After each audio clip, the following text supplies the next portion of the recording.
इन्होंने यहाँ क्या काम कर दिया भाई साहब, देखो क्या किया। In 1851, he published a paper describing a structure located on the basilar membrane of the cochlea containing hair cell that convert sound vibration into nerve impulse in the organ of Corti. He died in the year. तो देखो बच्चा party, यहाँ पे बात क्या बोल रही है एनसीईआरटी, वो ध्यान से समझना, ठीक है ना। इन्होंने जब ऑडिटरी सिस्टम पे, मैमेलियन ऑडिटरी सिस्टम पे वर्क करना शुरू कर दिया तो 1851 में, कौन से ईयर में, 1851 में बेटा, इन्होंने पब्लिश किया एक पेपर।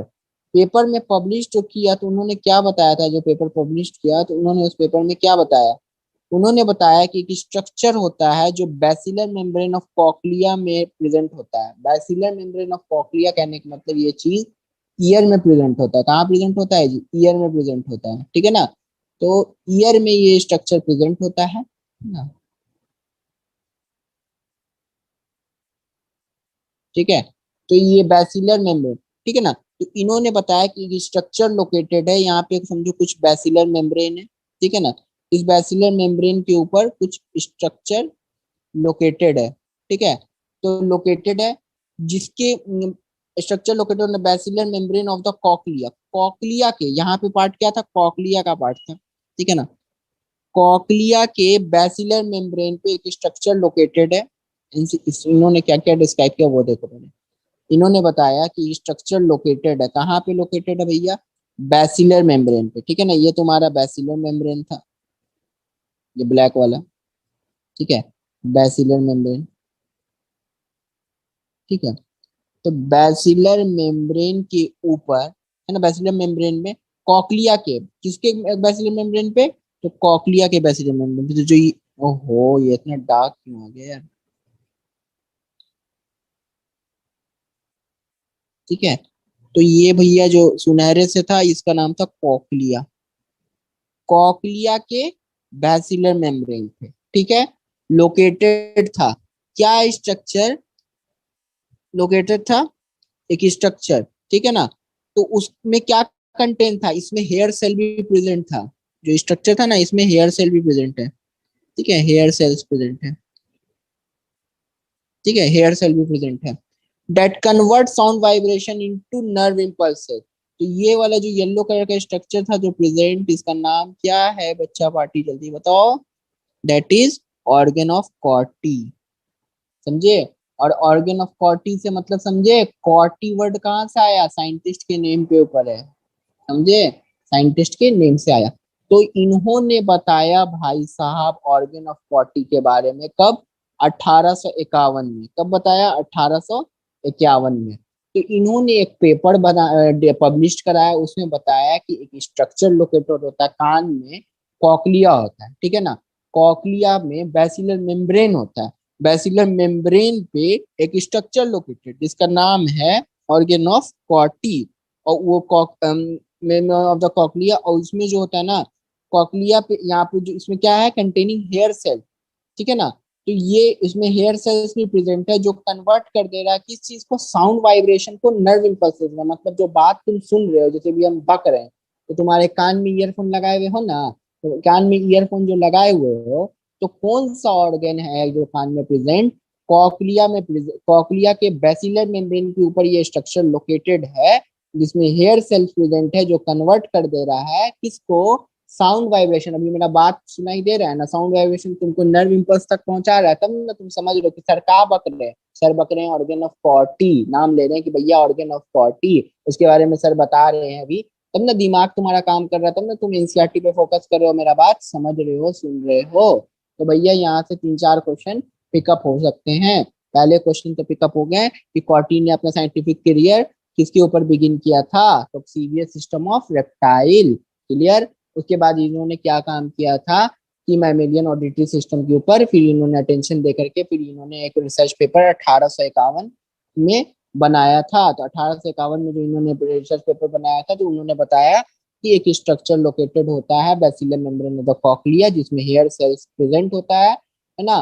वो क्या करता है, साउंड वाइब्रेशन को किसमें कन्वर्ट कर दे रहा है, साउंड वाइब्रेशन को किसमें कन्वर्ट कर रहा है बेटा, नर्व इम्पल्सेस में, है ना। जो साउंड तुम सुन रहे हो वो नर्व इम्पल्सेस में कन्वर्ट कर दे रहा है, ठीक है ना। और इसमें छोटा छोटा क्या था, जल्दी बताओ, छोटा छोटा इसमें हेयर सेल्स प्रेजेंट था, ठीक है ना।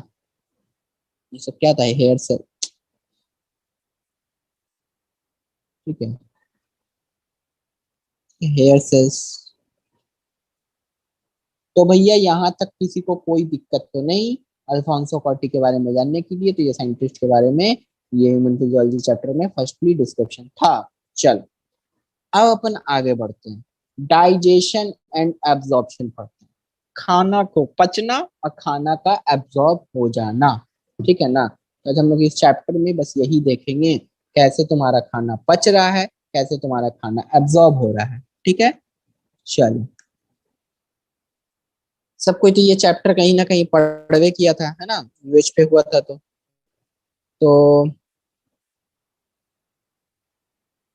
हम्म, चलो।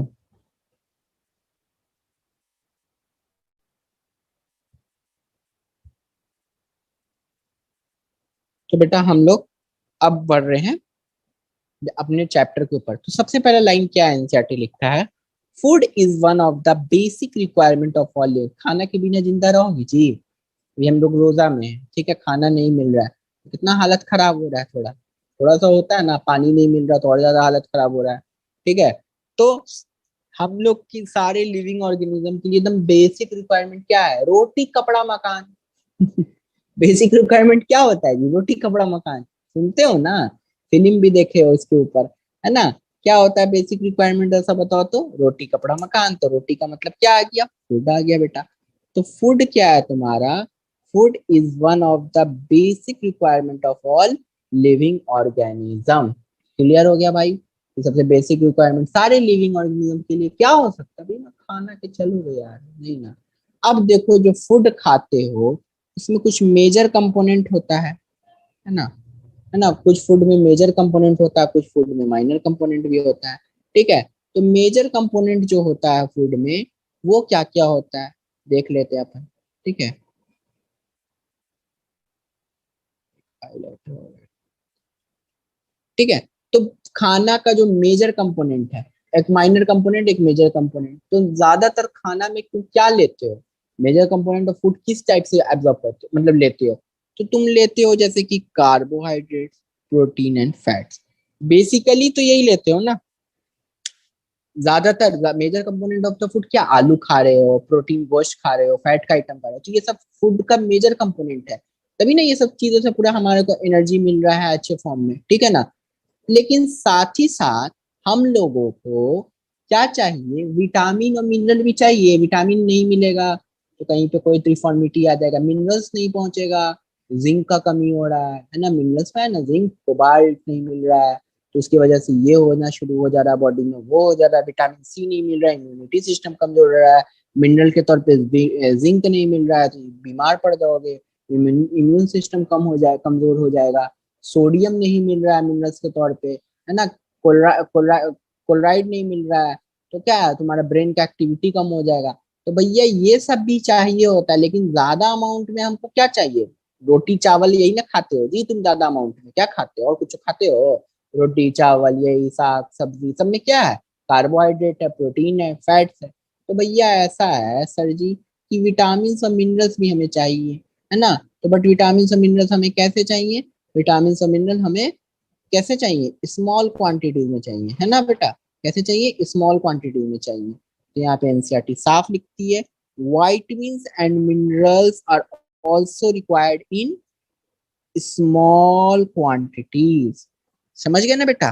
तो तुम्हारे मेजर कंपोनेंट में क्या आया? मेजर में, तो major component of our food carbohydrate, protein, fat आया। विटामिन एंड मिनरल जो आया तुम्हारा छोटे क्वांटिटीज में चाहिए ही चाहिए वो भी, ठीक है?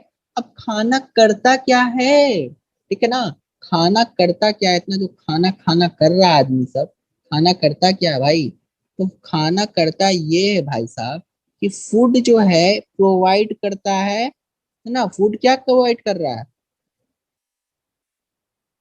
फूड जो है तुम्हारा, फूड तुम्हारा क्या प्रोवाइड कर रहा है? प्रोवाइड्स एनर्जी, ठीक है? और क्या प्रोवाइड कर रहा है? Organic material. किस चीज के लिए प्रोवाइड कर रहा है भाई साहब, जैसा बताइए तो? For growth and repair of tissues, ठीक है? क्लियर है? खाना खा रहे हो, एनर्जी मिल रहा है, और क्या हो रहा है? ऑर्गेनिक मटेरियल्स मिल रहा है।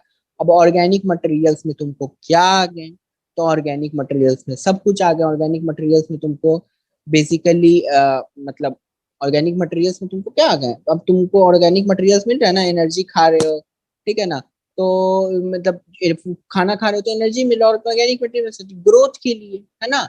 अब बॉडी में ग्रोथ चाहिए तो खाना खाओगे तब ना ग्रोथ होगा, ठीक है ना, तभी ना टिश्यू का रिपेयर होगा तुम्हारे बॉडी में। अब हमको एक बात बताओ, तुम खाना खाओगे नहीं, ठीक है ना, माल न्यूट्रिशन हो जाएगा, तुम्हारे बॉडी में ग्रोथ होगा। माल न्यूट्रिशन कहने का मतलब क्या बोल रहे हैं एनसीईआरटी, माल न्यूट्रिशन कहने का एनसीईआरटी बोलता है मतलब, ठीक है, माल न्यूट्रिशन कहने का एनसीईआरटी मतलब बोलता है कि तुमको खाना जो है वो क्या होगा, तुमको खाना सही अमाउंट में नहीं मिल रहा है ना, तो नहीं मिल रहा है, तो नहीं मिल रहा है तो अच्छा एक बात बताना फबी, मैं स्क्रीन पे विजिबल हो रहा हूँ प्रॉपर, ये बताना तो मुझे, मतलब मैं स्क्रीन पे दिख रहा हूँ कि नहीं दिख रहा हूँ, ये बताना तो फबी। सर अब तो नहीं दिख रहे हो, अब तो आपके लैपटॉप की स्क्रीन दिख रही है। मेरे स्क्रीन दिख रही है, मैं नहीं दिख रहा हूँ, अच्छा यस, तो आप नहीं एक दिख रहे। मिनट, अच्छा एक मिनट रुकना, तो एक मिनट रुकना। अब दिख रहा हूँ क्या मैं? यस सर, अब दिख रहे हो आप। हाँ, अब दिख हम रहे दिख हो रहे आप। हैं, यस। ठीक है, वो वही वही पूछना था, वही पूछना था, ठीक है, इट्स ओके। तो देखो बेटा, अब क्या मैं बता रहा हूँ कि अब हम लोग का बॉडी में हम इतने बड़े हो गए ना, तो हम जब इतने बड़े हो गए तो हम खाना खाते थे या मसल्स मेरे में इतना अच्छा हो गया, तो भाई ग्रोथ हो रहा है ना। फिर उसके बाद मान लो कि यहाँ पे हाथ पैर कट टूट गया, तो कटा तो क्या हो गया, तो हाथ कट गया पैर कट गया तो देखते हो ना, रिपेयर हो जाता। अभी मेरे ही को कुछ दिन पहले एक्सीडेंट हुआ, मैंने बोला, तो अब खाना फूड एनर्जी मिलता, खाना खाते गए तो हमको खाना से तुमको एनर्जी तो मिल रही है, सारे ऑर्गेनिक मटेरियल मिल रहा है, और सब क्या कर रहा है, ग्रोथ में मदद कर रहा है, बॉडी का ग्रोथ हो रहा है, हमारे हमारे हेल्थ का ग्रोथ हो रहा है, हम अच्छे हो रहे हैं, दिखने में अच्छे हो रहे हैं, है ना। और पहले तो इतने बड़े थे तो खाना खाते खाते खाते खाते मतलब बॉडी में ग्रोथ होते होते एनर्जी प्रोवाइड होते होते आज हम लोग इतने बड़े हो गए, है ना। तो उसी तरीके से कहीं पे हाथ पैर छिला जाता है, ठीक है ना, तो टिश्यू वहां पे डैमेज हो गया तो उसको रिपेयर करने का भी कौन काम करेगा, यही तुम्हारा फूड ही काम करता है, तब ना एनर्जी पहुंच रहा है, तब ना वो टिश्यू रिपेयर होकर कर करके क्या करेगा, उसको रिपेयर कर करके वहाँ पे सेल्स में पूरा ठीक कर देगा, जख्म छिला एब्रेजन कुछ भी हुआ उसको सबको ठीक कर देगा। ओके, सो गाइस, अब हम लोग आगे बढ़ते हैं एनसीईआरटी के ऊपर, ठीक है, तो ये मतलब समझ में आ गया। अब बताओ हमको क्या, कि जो पानी जो पीते हो, the water we take in, इसका क्या रोल होता है, plays an important role in metabolic process and also prevent dehydration of the body. बात तो सही बोला है एनसीईआरटी, भैया जितना भी मेटाबॉलिक एक्टिविटीज हो रहा है मतलब फंक्शंस हो रहे हैं ना, मेटाबॉलिक एक्टिविटीज प्रोसेस में भी देखो ना, टिश्यू का रिपेयर ही होना, बॉडी का ग्रोथ होना, तो ये सब मेटाबॉलिक एक्टिविटी चल रहा है।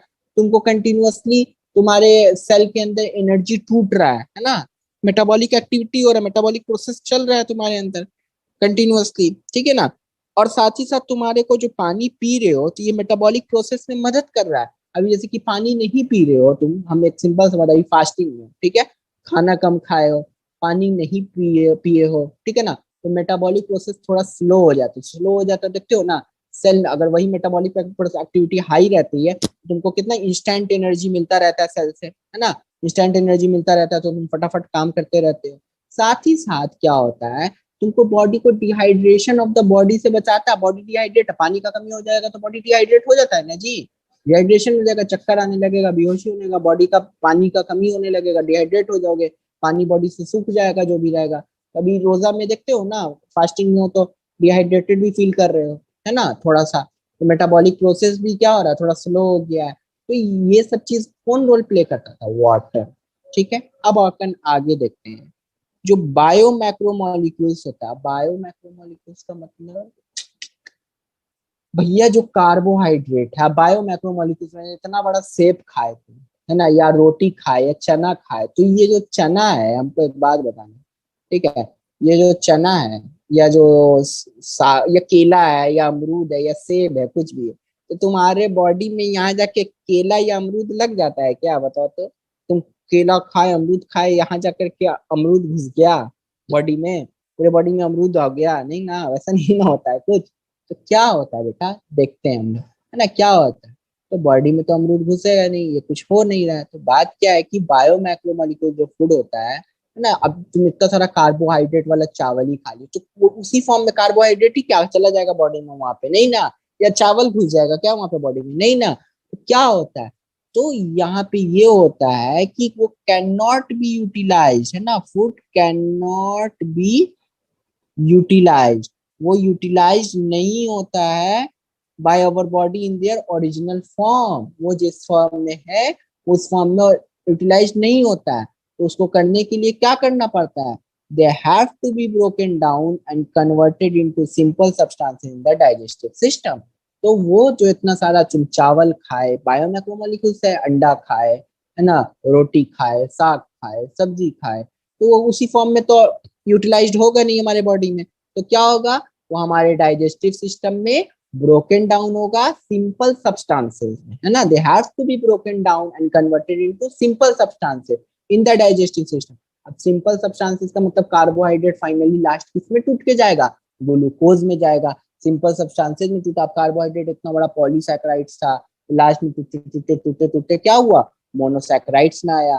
तो बेटा ये इस तरीके से यह प्रोसीजर होगा डाइजेस्टिव सिस्टम में। तो ये जो प्रोसीजर होगा, तो यही प्रोसीजर को, this process of conversion of complex food substances into simple absorbable form is called digestion and is carried out by our digestive system by mechanical and biochemical methods।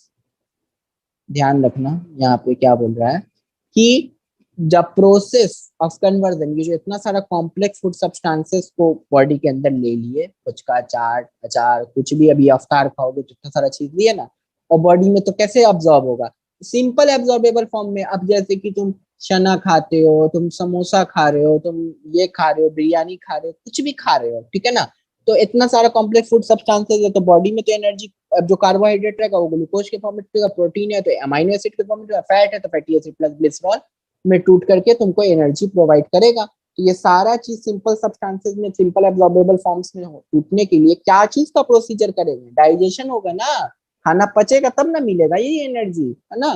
तो खाना पचेगा, conversion of complex food substances to simple absorbable form.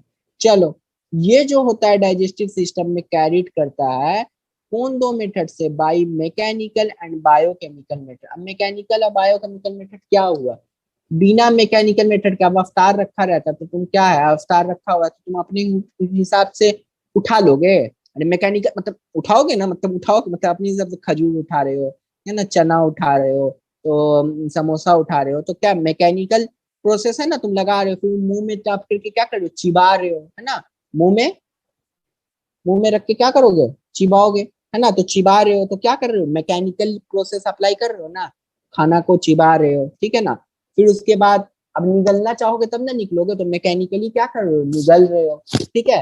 फिर निगलने के बाद फिर क्या कर रहे हो बेटा, निगल लिए खाना, खाने को निगलने के बाद अब तुम्हारे पेट में जो पहुंच गया खाना, फिर वहां पे बायोकेमिकल प्रोसेस होगा। बायोकेमिकल प्रोसेस कहने का मतलब क्या होगा बेटा, वहां पे तुम्हारा HCl है, एसिड है, तो फिर तुम्हारा गैस्ट्रिक जूस है, वो सब निकलेगा। तो एक तरीके से बायोकेमिकल लिविंग केमिकल्स उसमें से निकल करके वो प्रोसीजर को कर रहा है। तो डाइजेस्टिव प्रोसीजर जो है वो दो मेथड से इन्वॉल्व है, एक मैकेनिकल जो मुंह से हाथ से उठाए, मुंह में डाले, मुंह में चिबाए, फिर निगले, तो ये पूरा क्या मैकेनिकल प्रोसेस है, अंदर में जाकर के सारा केमिकल्स इंट्रैक्शन हो रहा है, that procedure is called biochemical process. हमें बताओ यहां तक कि इस पैराग्राफ में किसी को कोई दिक्कत नहीं, तो जल्दी बता दो, तक तुम्हारा हिसाब किताब क्लियर हो गया डाइजेशन एंड एब्जॉर्प्शन चीज का। अब पढ़ते हैं हम लोग डाइजेस्टिव सिस्टम, ठीक है ना। तो डाइजेस्टिव सिस्टम में क्या आया बेटा, डाइजेस्टिव सिस्टम में इंक्लूड करता है तुम्हारा दो पार्ट, है ना। कौन सा दो पार्ट, एक होता है एलिमेंट्री कैनाल, उसके साथ एसोसिएटेड ग्लैंड, है ना। एक हो गया एलिमेंट्री कैनाल कंसिस्ट ऑफ, तो क्वेश्चन पूछ रहा है कि ह्यूमन डाइजेस्टिव सिस्टम में क्या क्या चीज पार्ट कंसिस्ट है, तुम्हारा एलिमेंट्री कैनाल और उससे रिलेटेड जो भी एसोसिएटेड ग्लैंड्स हैं वो, ठीक है ना। चलो ठीक है, तो एसोसिएटेड ग्लैंड्स, है ना, एसोसिएटेड डाइजेस्टिव ग्लैंड। तो एलिमेंट्री कैनाल और डाइजेस्टिव ग्लैंड्स, ये दो टॉपिक हम लोग पढ़ेंगे इस डाइजेस्टिव सिस्टम के अंदर में। चलो, तो हम लोग देखते हैं क्या, तुम्हारा एलिमेंट्री कैनाल शुरू कहाँ से होता है, तो भैया एलिमेंट्री कैनाल शुरू होता है सर, कहाँ से शुरू होता है सर बताइए? बिगिंस, कहाँ से बिगिन हुआ सर? एंटीरियर ओपनिंग, उसका नाम क्या था सर? माउथ, है ना? तो तुम्हारा एलिमेंट्री कैनाल का बिगिनिंग कहाँ से हुआ? आगे क्या है जी? तुम मेरा मुंह देखो, है ना? क्या है? स्टार्ट हुआ ना एलिमेंट्री कैनाल, मुंह खोले, माउथ से एंटीरियर ओपनिंग आगे की तरफ क्या है? माउथ है। और माउथ से क्या हो गया? शुरू हो गया, क्या शुरू हो गया? Alimentary canal. माउथ से एलिमेंट्री कैनाल जाते जाते जाते जाते कहाँ तक जाएगा, वो देखते हैं अपन, ठीक है ना? तो एलिमेंट्री कैनाल कहाँ तक जा रहा है, ठीक है ना? एंड इट ओपन्स आउट, पीछे के तरफ, आगे के तरफ क्या खुला? एंटीरियर ओपनिंग, किस चीज का था बेटा? माउथ का था, ठीक है ना? एंटीरियर ओपनिंग क्या था? माउथ की तरफ था, ठीक है? और पीछे के तरफ पोस्टीरियरली किससे खुल रहा है? एनस से। तो समझ में आ गया ना? तो पीछे की तरफ क्या जा रहा है? एनस। तो हमारा एलिमेंट्री कैनाल, है ना, एलिमेंट्री कैनाल तुम्हारा कहां से कहां तक हुआ? एलिमेंट्री कैनाल माउथ से एनस तक। माउथ क्या हुआ? आगे। एनस कहाँ है तुम्हारा?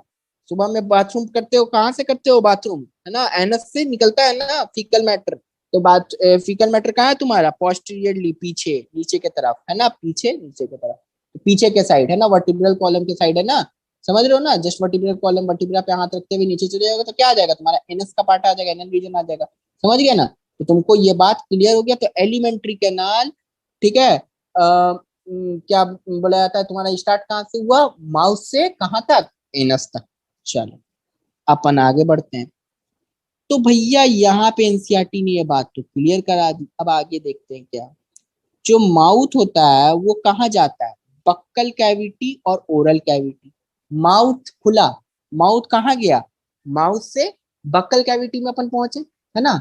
माउथ से कहाँ पहुंचे हम लोग? माउथ से ये बक्कल कैविटी हुआ ना तुम्हारा, ये जो दांत है मेरा, दांत के अंदर जो कैविटी प्रेजेंट हुआ, that is your buccal cavity. तो माउथ खुला लिप्स के, और क्या जो अंदर हम उंगली डाल दिए, है ना? और दांत के अंदर क्या है तुम्हारा? जबान भी आ गया और पूरा पार्ट हो गया। तो ये पूरा क्या हुआ अंदर में? दांत के अंदर का जो भी पार्ट हो गया वो पूरा क्या कंसिस्ट कर रहा है तुम्हारा? बक्कल कैविटी, ठीक है? चलो बेटा, तो क्या बोल रहा था एनसीईआरटी यहाँ पे साफ साफ? ओरल कैविटी, है ना? तो माउथ चला गया बक्कल कैविटी के अंदर, फिर और बक्कल कैविटी का ही दूसरा नाम क्या होता है? ओरल कैविटी होता है। तो ओरल कैविटी में प्रेजेंट क्या होता है? Has a number of teeth. और क्या प्रेजेंट है भैया ओरल कैविटी में? टंग। तो दांत है ना, दांत दिख रहा है और टंग दिख रहा है, वो क्या है तुम्हारा? ओरल कैविटी का पार्ट है ना? तुमको दांत दिख रहा है ना, और टंग दिख रहा है। देख रहे हैं जी, ये पूरा क्या हो गया? दांत और टंग के अंदर, दांत कैसे दबा लिए? दांत दबा लिए ना, तो तुमको क्या दिख रहा है? ये अंदर का पार्ट, ओरल कैविटी हो गया तुम्हारा। माउथ था, माउथ खुला, अंदर किसमें किया? ओरल कैविटी में। चलो बेटा ये समझ में आ गया तुम्हें, ठीक है? चलो उसके बाद देखते हैं क्या एनसीईआरटी बोल रही है। एनसीईआरटी बोल रही है कि जो हर एक दांत है ना, जॉ बोन, देख रहे हो ना? अपना दांत देखोगे क्या है? ये embedded in a socket of jaw bone, ठीक है? अब ये कुछ टाइप का ना, मतलब अटैचमेंट होता है, तो उस अटैचमेंट को हम लोग देखेंगे, ठीक है? अपन यहाँ तक तो समझ गए तुम।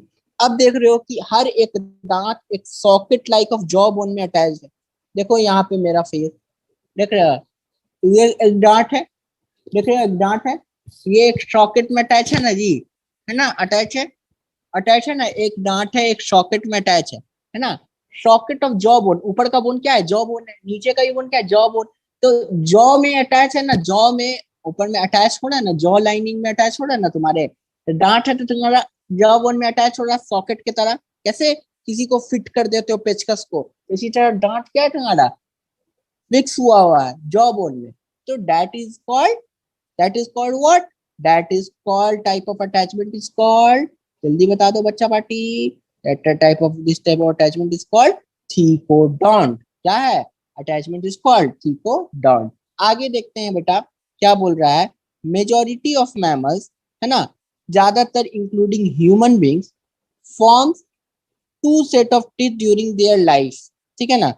अब क्या है, एक तो समझ गए, एक टाइप का अटैचमेंट तो तुम समझ गए कि उसको क्या बोल रहे हैं अपन, ठीकोडोंट बोल रहे हैं। क्लियर हो गया? दूसरा चीज क्या देख रहे हो? ज्यादातर मैमल्स, है ना, मैमल्स, है ना, मेजोरिटी, लेकिन बात ध्यान रखना, मेजोरिटी वर्ड बोला था एनसीईआरटी, है ना। तो मेजोरिटी ऑफ मैमल्स साथ में किसको इंक्लूड कर ले रहा है, ह्यूमन बींग्स को भी। ठीक है भाई साहब, कोई दिक्कत नहीं। दो set of teeth during their life, उनकी पूरी जिंदगी में दो सेट ऑफ टीथ आता है। कितना सेट ऑफ टीथ आता है, two sets of teeth during their life में। तो ये क्या होता है, दो सेट, कौन कौन सा दो सेट हो गया, एक सेट हो गया तुम्हारा टेम्पोररी टीथ का, उसी टेम्पोररी टीथ को बोलते हैं रेसिडुअस टीथ, है ना। और यही जो सेट ऑफ टेम्पोररी टीथ और रेसिडुअस टीथ होता है बेटा, ये किससे रिप्लेस्ड हो जाता है, किससे रिप्लेस्ड हो जाता है, जल्दी बता दो। एनसीईआरटी क्या बोल रहा है, by a set of permanent और एडल्ट टीथ। सबको बचपन में दूध के दांत आते हैं, है ना, है ना। दूध के दांत आते हैं तो उसको क्या बोलते हैं हम लोग, मिल्क टीथ भी बोलते हैं। तो यहाँ पे एक नाम लिख लो, है ना, मिल्क टीथ भी।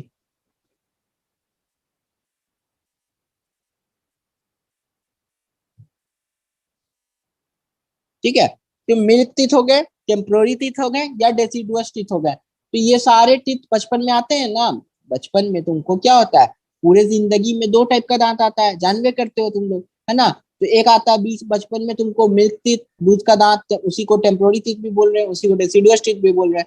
अब वो धीरे धीरे टूटते टूटते टूटते टूटते क्या निकल जाता है, रिप्लेस्ड हो जाता है, वो दांत टूट करके झड़ जाता है। उसके बाद किससे आ जाता, कौन सा दांत आ जाता है, परमानेंट टीथ या एडल्ट टीथ उसको बोलते हैं। तो इस टाइप का जो रिप्लेसमेंट हुआ और तो इस टाइप का जो एडेंटिशन हुआ, तो उसको हम लोग बोल रहे हैं डाइफियोडॉन टाइप ऑफ डेंटिशन। ठीक है ना, क्लियर हो गया।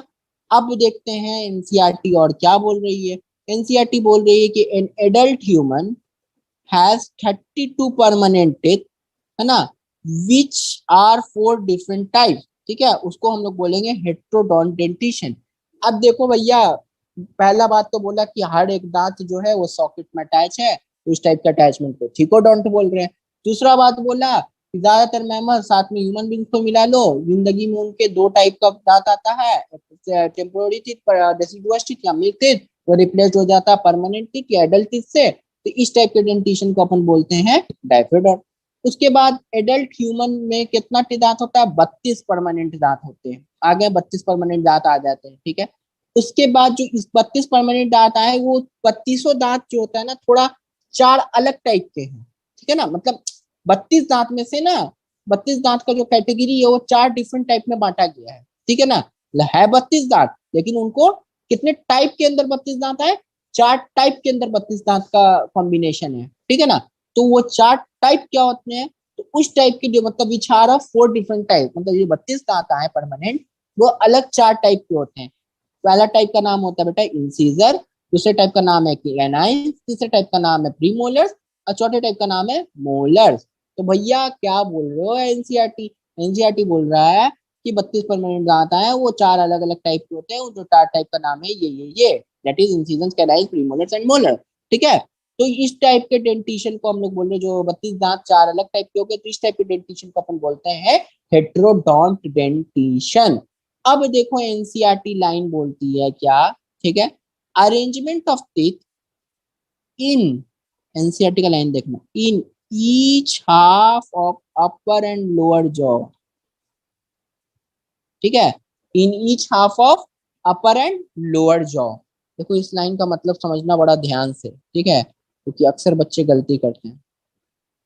In each half of the upper and lower jaw, in the order, in the order ICPM, and is represented by dental formula that is 2103। ठीक है, तो ह्यूमन में, एडल्ट ह्यूमन में डेंटल फॉर्मूला क्या होता है बेटा, 2103। ठीक है, तो ये तुम्हारा डेंटल फॉर्मूला हुआ। देखना अभी सब समझ में आ जाएगा इंसेट। ठीक है, तो 2123 फॉर्मूला हुआ। किस फॉर्म में अरेंज है दांत तुम्हारा, ICPM के फॉर्म में। ठीक है, और जो डेंटल फार्मूला रिप्रेजेंट किया गया है, वो किस फॉर्म में रिप्रेजेंट किया गया है, जो टिथ का अरेंजमेंट का जो डेंटल फार्मूला दिया गया है इस ऑर्डर में, तो वो ऑर्डर क्या एनसीईआरटी लिखा है, in each half of the upper and lower jaw. भैया एनसीईआरटी का बात समझना, ये जो फॉर्मूला लिखा है ना, तो यहाँ पे ये क्या लिखा है, ये अपर जॉ का बात लिखा है, ये क्या लिखा है, लोअर जॉ का बात लिखा है, समझ रहे हो ना। तो जो डिनोमिनेटर और न्यूमरेटर है ना, ये अपर जॉ, ये नीचे लोअर जॉ। ठीक है, तो लोअर जॉ और अपर जॉ, यही दोनों जॉ के बारे में रिप्रेजेंट किया है। ठीक है भाई साहब। उसके बाद क्या बोल रहा है कि in each half of the upper and lower jaw, ये लाइन क्या है भाई, in each half of the upper and lower jaw. तो भाई यहाँ पे ध्यान से बात समझना, एनसीईआरटी बोला in each half of the upper and lower jaw, है ना। ठीक है, ठीक है। दांत मुंह पे उंगली रखे, रखे, देख रहे हैं ना, मेरा मिडिल में एक दांत आ रहा है, हल्का लिप्स का बीच में टो होता है, ठीक है ना, ऊपर बीच में टो होता है, तो बीच में उंगली रख ली है ना तुम, उंगली तुम साफ देखो ध्यान से, उंगली रख लिया मैंने बहुत बढ़िया से, रख लिया। अब देखो इधर वाली तरफ को भूल जाओ, इधर वाले एक हाथ रख लो यहाँ पे, रख लिया हाथ, ठीक है ना। अब खाली तुम गिनो इधर का जो डेंटल फॉर्मूला तुम्हारा दिया हुआ है ना बेटा, तो क्या लिखा हुआ है, in each half of the upper and lower jaw, मतलब अपर जॉ और लोअर जॉ दोनों का हाफ हाफ का डेंटल फॉर्मूला वो दिया हुआ था, तो मतलब इधर का पार्ट छुपा लिए तुम, ठीक है ना, और ईच हाफ पढ़ रहे हो ना, तो दोनों का हाफ हाफ पढ़ोगे, तो इधर का पार्ट छुपा लिए, तो अब जो बीच का जो दांत आया तो इसमें कितना आया, डेंटल फॉर्मूला, तो इधर दांत देखोगे ऐसे, तो शुरुआत का इधर से गिनोगे, जब उंगली रख करके इधर से गिनोगे, तो पहले आएगा doctor canine, sorry doctor incisor, उसके बाद आएगा एक तो कैनाइन, देखो शेड जैसा दांत रहता है कैनाइन का, देखो देखो देखो, दिख रहा है ना दांत कैनाइन का, दिख रहा है ना नकीला सा दांत कैनाइन का बेटा, हाँ, मेरे में दांत दिख रहा है ना कैनाइन का, देखो, हाँ, कैनाइन दांत दिख रहा है, तो कैनाइन हो गया, ठीक है। तो फिर उसके बाद क्या आ जाएगा, फिर क्या आ जाएगा, प्रीमोलर्स, ठीक है। फिर कितना दांत आएगा प्रीमोलर्स का, दो दांत आएगा, 2 1 2 3, तो दो दांत फिर प्रीमोलर्स का आएगा इधर, है ना, दो दांत फिर प्रीमोलर्स का आएगा, समझ रहे हो ना, दो दांत प्रीमोलर्स का आएगा। फिर कितना आएगा, तीन दांत मोलर का आएगा। तो ये सब सेट किसका बारे में बताया, 2 1 2 3, ऊपर के बारे में बता दिया। फिर नीचे में भी सेम होगा, तो भैया ईच हाफ का बताया था, तो अब और तुमको मतलब समझ में आ गया। तो तुम एनसीईआरटी फिर से खोले, फिर से देखें, तो भैया ऊपर में एक तरफ बताया था 2 1 2 3, नीचे का बताया था 2 1 2 3, टोटल मिला के कितना दांत हो गया, तो यहाँ पे हो गया अभी अभी जो फार्मूला के हिसाब से एक साइड को बंद किए हुए थे, तो 4 इंसीजर्स कितना हो गया तुम्हारा, इंसीजर्स हो गया भैया, जल्दी बता दीजिए, 4 हो गया तुम्हारा इंसीजर, है ना यहाँ पे। फिर उसके कैनाइन कितना हो गया, 2 हो गया। फिर कितना हो गया, प्री मोलर्स 4 हो गया। फिर उसके बाद मोलर्स कितना हो गया, 6 हो गया। तो भैया ये जो बातें थी इन ईच हाफ की थी ना, मतलब एक हाफ साइड की हो गई, है ना, ऊपर नीचे मिला करके एक साइड की हो गई, जोड़ दिए दोनों को, 2 + 2, समझ रहे हो ना, कोई दिक्कत नहीं। तो ये एक साइड की हो गई ना, अब दोनों साइड की मतलब एक हाथ तो अब इधर छुपा लिए थे, अब जो हाथ दूसरा छुपाए थे, तो उधर मल्टीप्लाई कर दोगे, तो फिर उधर साइड भी कितना हो जाएगा, फिर 4 हो जाएगा, 2 हो जाएगा, 4 हो जाएगा, 6 हो जाएगा। तो टोटल फिर मोलर मिला के कितना हो जाएगा, टोटल प्री मोलर मिला के कितना हो जाएगा, टोटल कैनाइन मिला के कितना हो जाएगा, टोटल इंसीजर्स मिला के कितना हो जाएगा, जल्दी जल्दी बता दो बेटा। 8 हो जाएगा, 4 हो जाएगा, 8 हो जाएगा, 12 हो जाएगा, तो that is equal to 32 teeth. Clear हो गया ना, 12 8 20 और 8 दूनी, सॉरी 12 8 20 हुआ ना, और 8 4 12, टोटल कितना हो गया, 32 दांत हो गया। तो 32 दांत का इस तरीके से अरेंजमेंट रहता है। तो तुमको ये बात 100% एनसीईआरटी से क्लियर हो गया, कभी जिंदगी में नहीं भूलोगे, ठीक है। अब आगे देखते हैं, the hard chewing surface of the teeth is made up of enamel. दांत का जो सरफेस देख रहे हो ना, व्हाइट वाला जो बना हुआ रहता है ना, दांत जो दिख रहे हो ना, the hard chewing surface of the teeth, देख रहे हो ना, ये किससे बना हुआ होता है, किससे बना हुआ होता है, इनामेल से। जो व्हाइट सरफेस देख रहे हो ना, जो बना हुआ है ऊपर पूरा part, hard chewing surface of the teeth, देख रहे हो ना, कितने दांत स्ट्रॉन्ग है, तो किससे पता चलता है, इनामेल से, ठीक है ना। बेटा ऐसा ना प्रैक्टिकल कर करके तुम लोग पढ़ा रहे कि हमको डर लग रहा है कि मैं रोज मतलब ये हो जाता है ना, थोड़ा सा मुंह में थूक आ जाता है, तो वो बोलते हैं ऐसे, उससे कोई दिक्कत नहीं, उसे रोजा मकरूह नहीं होता है, कोई दिक्कत नहीं। रोजा दिल से इंसान को होना चाहिए, और उतना टेंशन नहीं होना चाहिए, खैर कोई नहीं। तो भैया समझ गए ना, दांत का जो हार्ड चूइंग सरफेस है दांत का, वो किस चीज का बना हुआ है, इनामेल का। उसका काम क्या होता है बच्चा पार्टी, जल्दी बताओ, मैस्टिकेशन ऑफ द फूड, खाना को चिबाने में मदद कर, मतलब मैस्टिकेट कर देगा खाना को, है ना, तोड़ेगा फाड़ेगा, मस्टिकेट करेगा, दबा देगा, है ना, समझ गए। उसके बाद क्या है कि टंग जो है freely movable muscular organ attach to the floor of the oral cavity by the frenulum. अब हमको एक बात बताओ, टंग किससे अटैच है? जल्दी देखो, खाना को चाहे, ठीक है। तो अच्छा, तुम लोग ह्यूमन फिजियोलॉजी कईयों पढ़े होगे जिंदगी में, लेकिन ऐसे नहीं पढ़े होगे, याद रखना, ठीक है ना। ना कोई तुम्हें पढ़ाने वाला मिलेगा, ठीक है। चलेगा? जवान देख रहे हो ना, अगर जवान उठाओ, दिख रहा है सबको फ्रीनूलम? देखो हम अपना पेंसिल रख के दिखाते हैं, दिख रहा है ना फ्रीनूलम? देखो,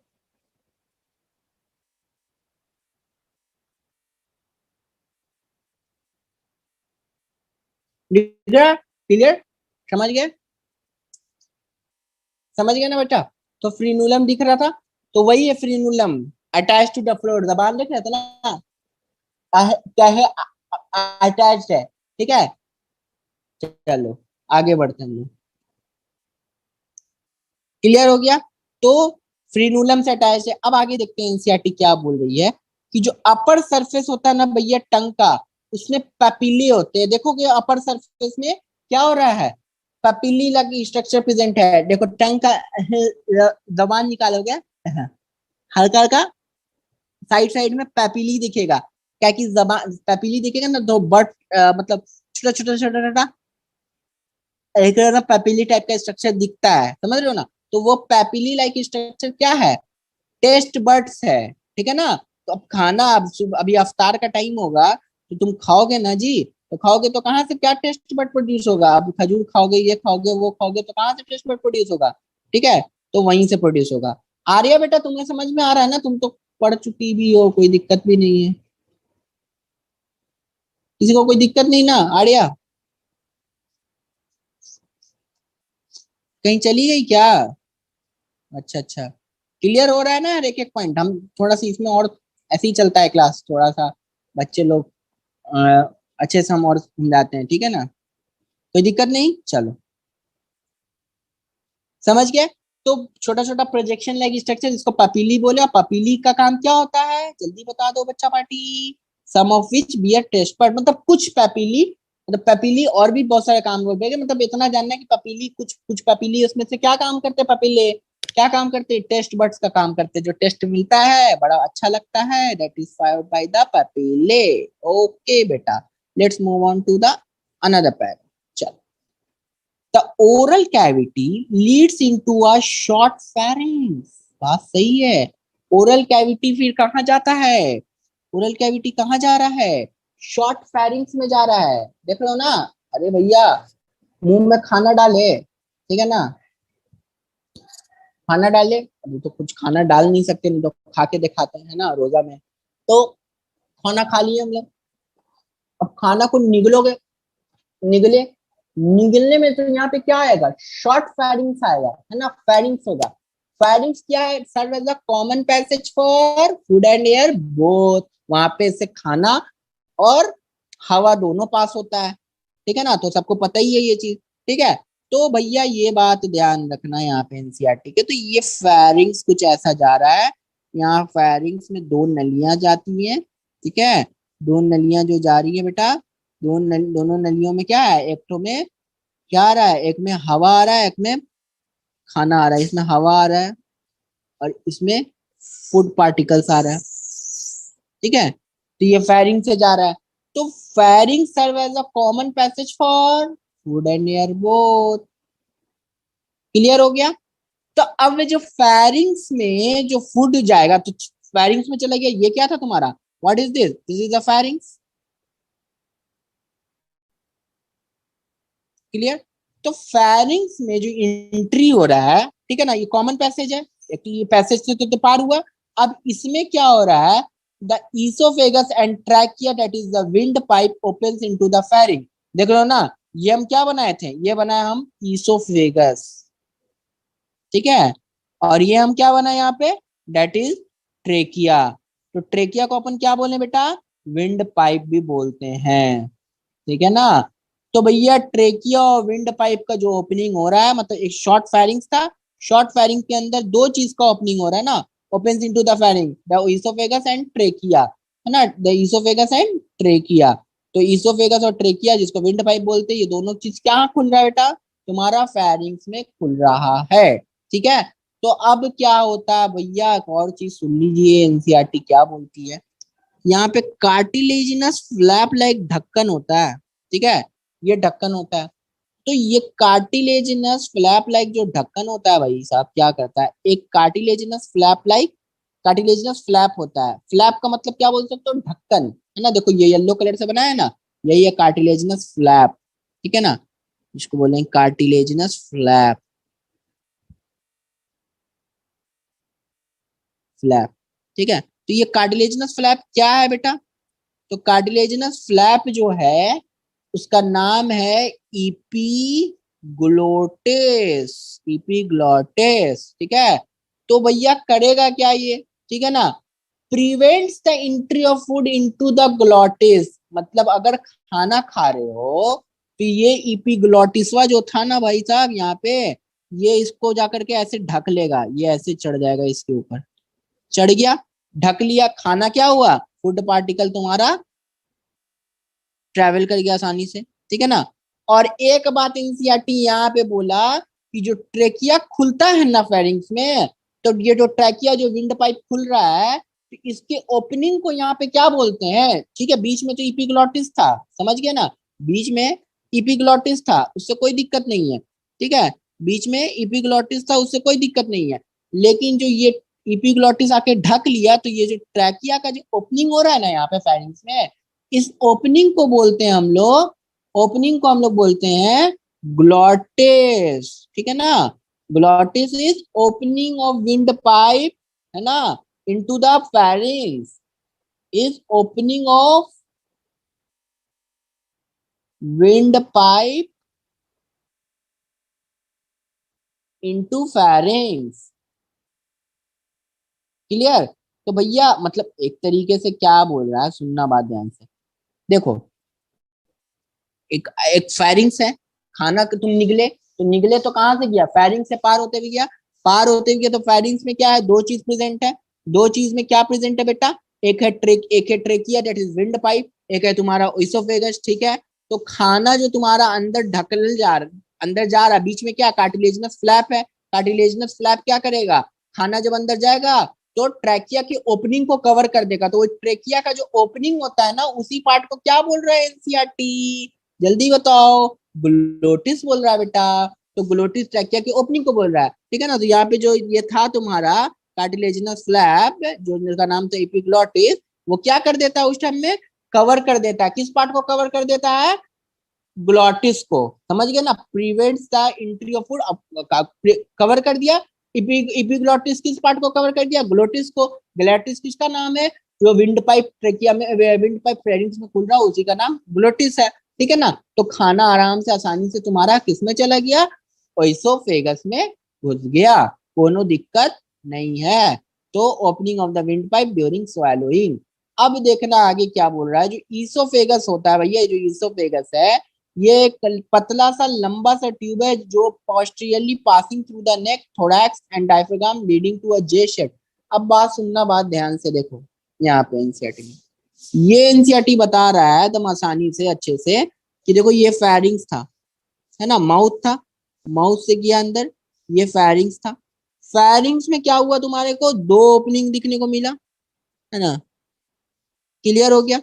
तो दो ओपनिंग में से एक ओपनिंग तो ट्रैकिया विंड पाइप चलेगा, तो नहीं दिखा रहा है यहाँ पे, तो एक ओपनिंग क्या आ गया तुम्हारा, ये ओइसोफेगस ऐसे कंटिन्यू करते हुए आ गया, ठीक है। तो जो ओइसोफेगस कंटिन्यू करते हुए आया, तो ओइसोफेगस क्या पतला सा है ना, एनसीईआरटी देखो क्या बोल रहा है, पोस्टीरियरली पीछे की तरफ जाएगा, बॉडी में आगे की तरफ ओइसोफेगस तुमको नहीं मिल जाएगा, आगे की तरफ ट्रेकिया होता है, समझ रहे हो ना, आगे की तरफ ट्रेकिया रहता है, ठीक है ना, जो दो ओपनिंग आता है ना, तो आगे की तरफ ट्रेकिया जाता है, समझ रहे हो, ट्रेकिया जाता है। अब पीछे की तरफ नेक में, ये जो गर्दन है ना, गर्दन, इंसान का गर्दन है, तो गर्दन में पीछे की तरफ क्या प्रेजेंट है, थोड़ा मतलब पीछे की तरफ, एकदम पीछे नहीं, पीछे तो वर्टिब्रल कॉलम प्रेजेंट है, इन आगे की तरफ ट्रेकिया रहेगा, फिर बीचों बीच में समझो कि ओएसोफेगस मिलेगा।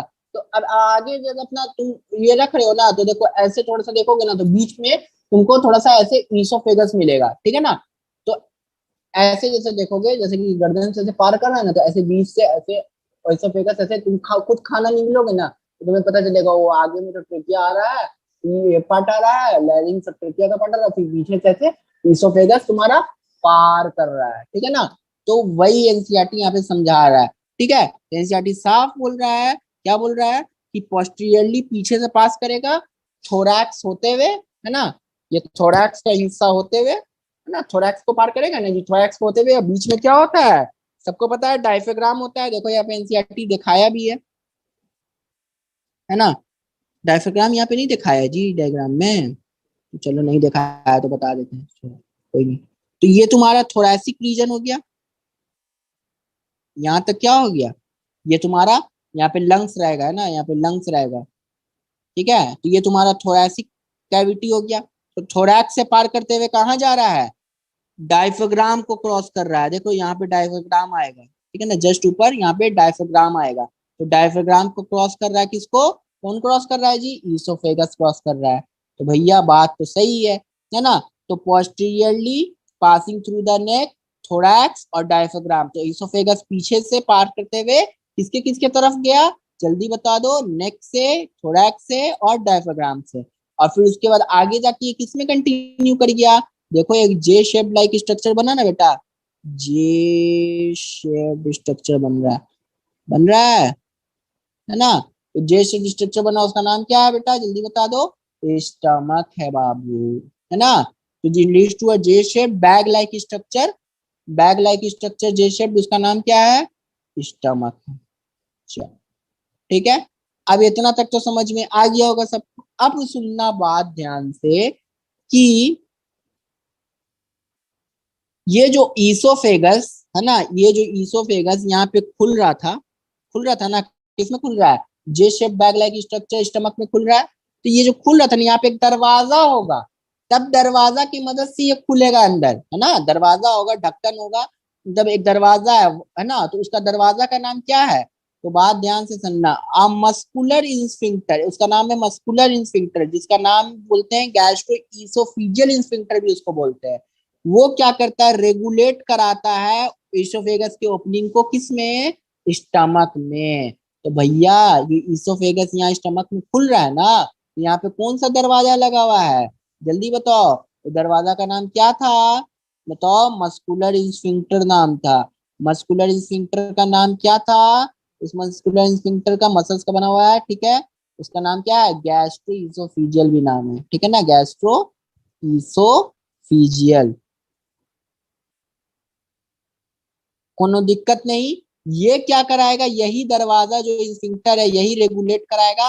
अब खाना मान लो पेट में भर चुका है तो क्या हो जाएगा, उल्टी जैसा लगेगा, तो यही दरवाजा बोलेगा कि नहीं, अब हम पेट के अंदर और नहीं जा सकते, दरवाजा बंद करो, दरवाजा बंद करो, पूरे रूम में आदमी भर चुका है ना। तो वही वाला सिनेरियो होगा यहाँ पर भी, ठीक है।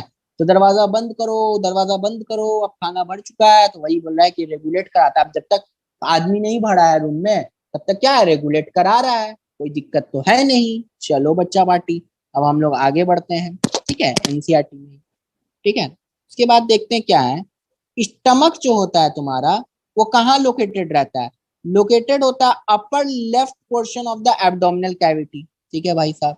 तो भाई क्या बोल रहा है, देखो अपर लेफ्ट साइड है ना, अपना लेफ्ट साइड हाथ रखो, पसली के ही पास में रखना, ठीक है ना। देखो यहाँ पे ऐसे, देखो यहाँ पे हाथ रखो तुम, देखो ये स्टमक है तुम्हारा, हाथ रखे हैं ना हम, ये स्टमक जा रहा है। 2 बजे से केमिस्ट्री क्लास है,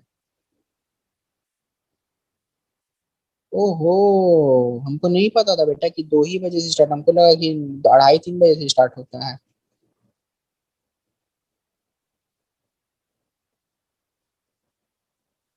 फेरिंग्स, अच्छा ठीक है, हम 2 मिनट में छोड़ रहे हैं, 2 मिनट में छोड़ रहे हैं। फेरिंग्स एक कॉमन पैसेज है, अच्छा थोड़ा सा बीच में क्योंकि तुम लोग को भी समझाना जरूरी था, है ना, तो कोई नहीं, चलो। तो ये समझ में आ गया ना सबको, तो फेरिंग्स एक कॉमन पैसेज है, ओएसोफेगस एंड उसकी ट्रैकिया की दोनों की, तो समझ में आई होगा। चलो इतना तक रखे ना, तो स्टमक से हम लोग आगे देखते हैं, फिर हम रिकॉर्डेड लेक्चर भी भेज देंगे, नहीं होगा तो कोई नहीं, रिकॉर्डेड लेक्चर थोड़ी भेजेंगे हम इसको सीधा कंटिन्यू करते रहेंगे, कंटिन्यू चलता रहेगा ये ह्यूमन फिजियोलॉजी। जो इस टाइम पे लाइव आएगा भाई, हम इस टाइम में मेरा टाइम फिक्स हो गया है कि हम ह्यूमन फिजियोलॉजी पढ़ाएंगे। अब जो आएंगे बच्चे वो लाइव में देख लेंगे, जो नहीं आएंगे वो रिकॉर्डेड पाएंगे, बात खत्म, है ना। और शाम में हम लोग का 7:15 से क्लास चलेगा एनाटॉमी ऑफ फ्लावरिंग प्लांट्स पे, ठीक है ना। ठीक है, एनाटॉमी ऑफ फ्लावरिंग प्लांट्स हम लोग देखेंगे। और हम लोग का मॉर्फोलॉजी का फैमिली वाला पार्ट बचा हुआ था ना बेटा, तो उसको भी हम लोग थोड़ा सा कवर कर लेंगे, ठीक है ना। तो पहले हम लोग एनाटॉमी ऑफ फ्लावरिंग प्लांट्स पे पढ़ते हैं, और हम लोग को बोले ही थे कि वो पार्ट कवर करना, जो जो पार्ट छूटा हुआ हम लोग हर एक चीज कवर करेंगे। हमारा 11th का पूरा सिलेबस रमजान के अंदर ही कंप्लीट होने वाला है। 12th का रिप्रोडक्शन ऑलरेडी खत्म हो चुका है, ठीक है ना। तो हम लोग के हाथ में मोटा मोटी कुल मिला जुला करके 12 चैप्टर्स बच रहे, जो ईद के बाद ऐसा लग रहा है कि जाएगा क्या, मतलब 2 मई के बाद क्या खत्म होगा, नहीं। जो 12 चैप्टर में ह्यूमन रिलेटेड डिजीज ऑलरेडी चल रहा है ना। और भी सब चैप्टर, मतलब तुम इतना जान लो, उनको हम बोल चुके हैं कि मई में जो बेटा चैप्टर चलेंगे वो सर, हाँ, अल्लाह हाफिज।